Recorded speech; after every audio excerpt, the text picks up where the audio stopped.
I'm Andrew Tennillian with My Arlington TV, and on this episode of Arlington Eats, local celebrity Elizabeth Din invites us into her family's home where they're going to cook some Vietnamese dishes for us and also tell us about growing up in Arlington with Vietnamese roots. Good night, huh? This is probably one of the most requested because it's just easy to eat, and it's like, I think for people who've never had Vietnamese food and they think it's foreign, then they realize egg rolls are pretty familiar. Ground pork, carrots, and vermicelli are as much staples of Elizabeth Din's childhood as is the city of Arlington.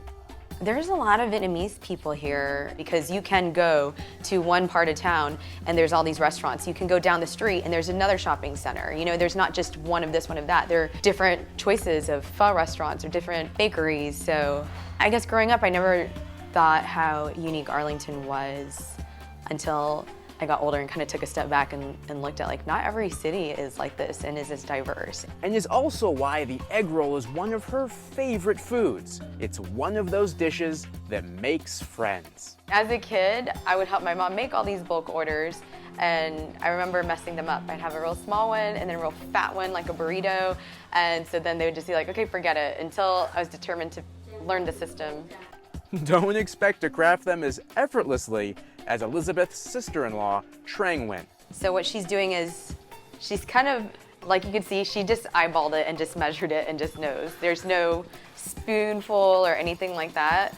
So this part is just kind of like, I don't know, sort of like an Owen sausage or something, just kind of, or a hot dog. It takes just the right amount of ground pork, carrots, jicama, taro, onion, vermicelli, and garlic. And she's saying never put too much because then it's too much for it to cook and you end up with raw meat. And then too small, then it's gonna overcook and burn. So again, it's just this system of just kind of eyeballing it, but like I said, the best reference is like a small hot dog. The tighter you roll it, the better, because then you're putting out the air.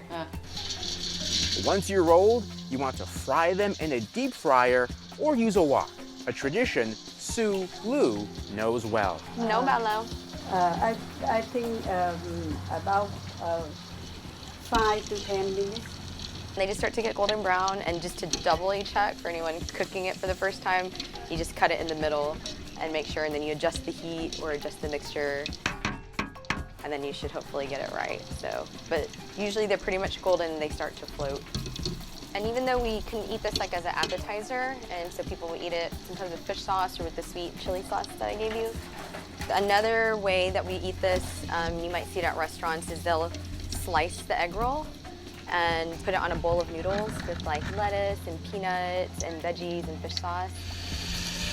And then there's fried rice. These are frozen peas and carrots. It just doesn't matter whatever veggies you want, but these add a color. Some people might do corn or kidney beans. And then what she's cooking right now is called Chinese pork sausage. So basically you're kind of cooking all your ingredients before you do the bulk of everything else. She's like, if you're wanting something that you can cook for yourself at home, this is a good fast dish. She's adding a little bit of salt and pepper and just like some seasoning to it to give it a little more flavor.